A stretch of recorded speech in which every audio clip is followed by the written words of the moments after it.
नमस्कार दोस्तों, आज हम लोग चर्चा करेंगे ईडी प्रमुख संजय मिश्रा जी के बारे में, जो आज के समय में केंद्र सरकार के बहुत ही दुलारे हैं, बहुत प्यारे हैं। आज के समय में ईडी ही एक ऐसी संस्था है जिसकी वजह से केंद्र सरकार विपक्षी दलों पे दबाव बनाने में कामयाब रहती है। अभी हम लोगों ने देखा कुछ दिन पहले जिस तरीके से महाराष्ट्र में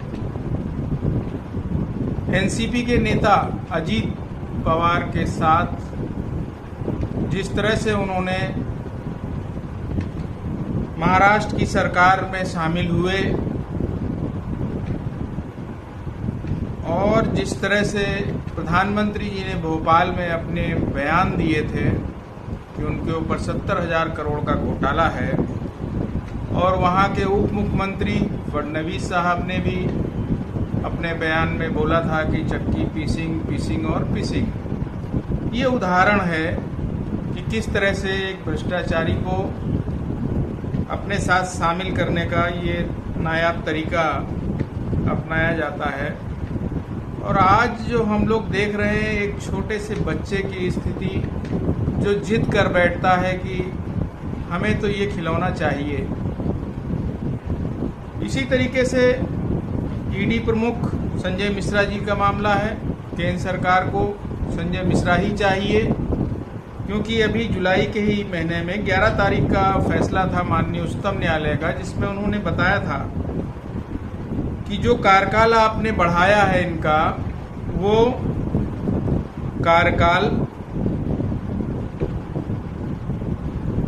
जो कार्यकाल आपने बढ़ाया है वो कार्यकाल सही तरीके से नहीं बढ़ाया था। उसका मतलब वो अवैधानिक था, इसलिए इनको 31 जुलाई तक का समय दिया जाता है। आप दूसरे ईडी प्रमुख को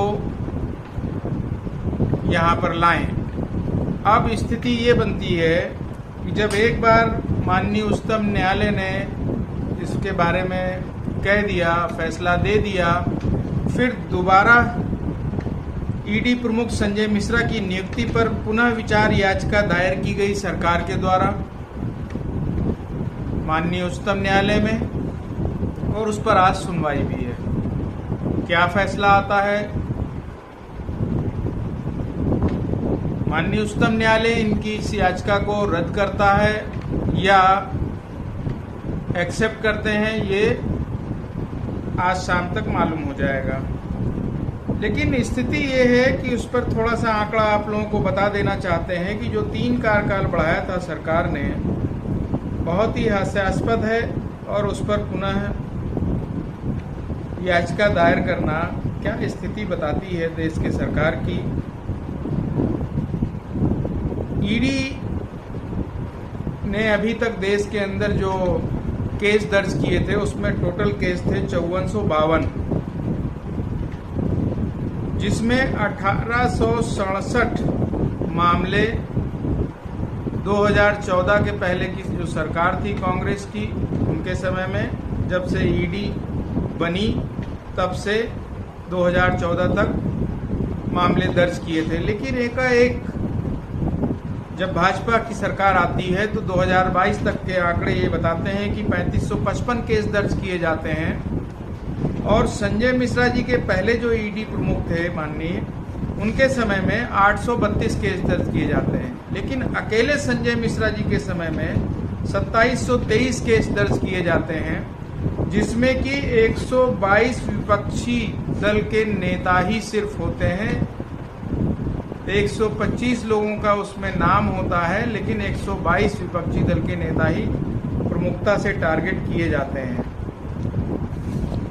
अब स्थिति ये बनती है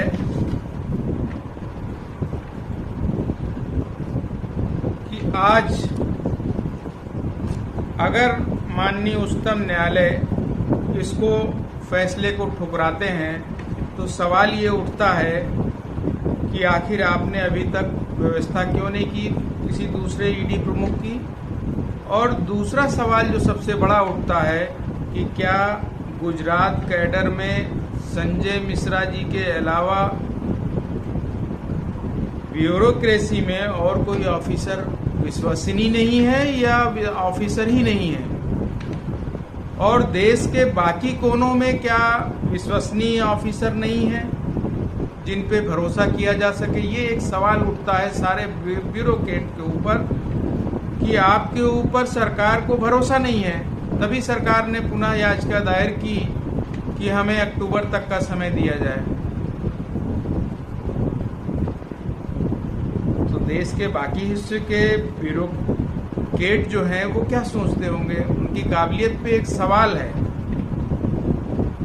एक अजीब सा सवाल है कि क्या संजय मिश्रा जी अकेले ही एक ऐसे व्यक्ति हैं जिन पे भरोसा किया जा सकता है, या इन पर भी सवाल उठता है कि संजय मिश्रा ही एक ऐसी चाबी है जो केंद्र सरकार, भारतीय जनता पार्टी की सरकार के सारे तालों को यही खोल सकती है।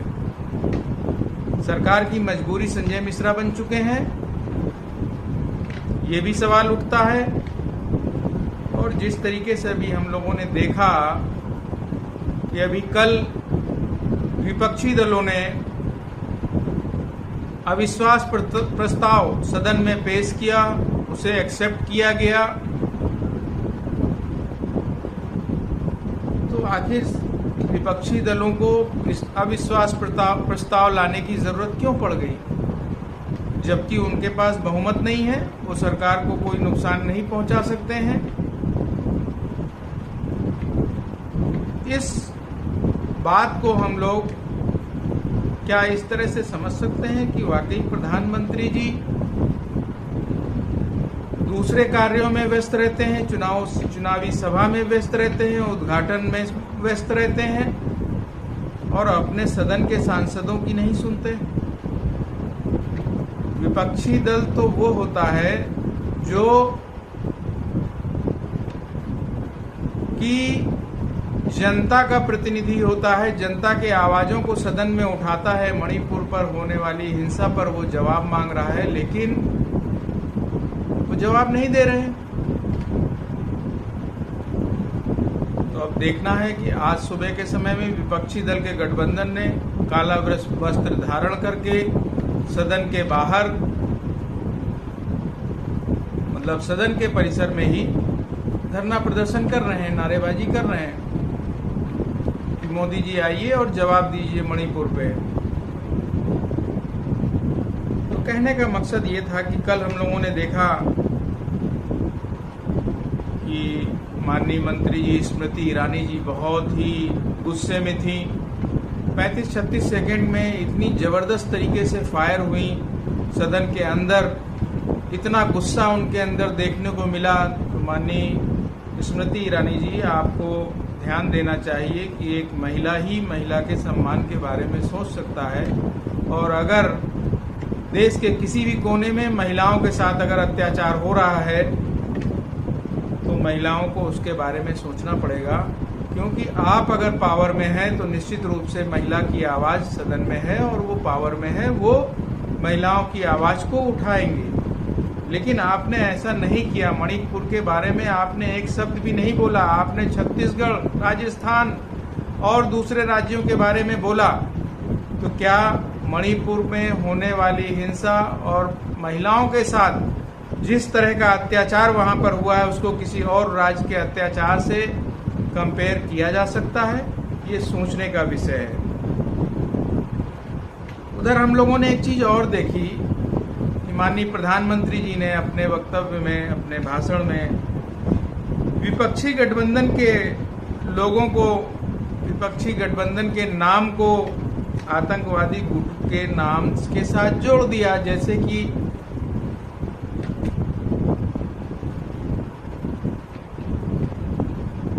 ये दल आतंकवादी गुटों के नाम से ही लेकर के ये नाम रखा गया है। ये बहुत ही अशोभनीय बात है और इन सब चीज़ों से हमें और आपको बचना चाहिए। देश को अब सोचने की ज़रूरत है कि क्या आज इस तरह की भाषा हमारे देश के प्रधानमंत्री जी को बोलना चाहिए। क्या ये भाषा संसदीय भाषा है? क्या ऐसी भाषा हमारे देश के प्रधानमंत्री पे शोभा देती है? हमारे देश के प्रधानमंत्री विश्व के सबसे बड़ी लोकतांत्रिक देश के प्रधानमंत्री हैं, जिसकी एक गरिमा है पूरे देश के अंदर। तो हम लोगों को सोचना है, समझना है कि वाकई आज देश में जो सरकार है वो जनता की समस्याओं को लेकर के कितनी एक्टिव है। इस तरह की भाषा, इस तरह की बात जो प्रधानमंत्री जी ने पीएफआई के संगठन से जोड़ दिया, नाम गठबंधन का नाम, उनका नाम जो है ईस्ट इंडिया कंपनी के साथ जोड़ दिया।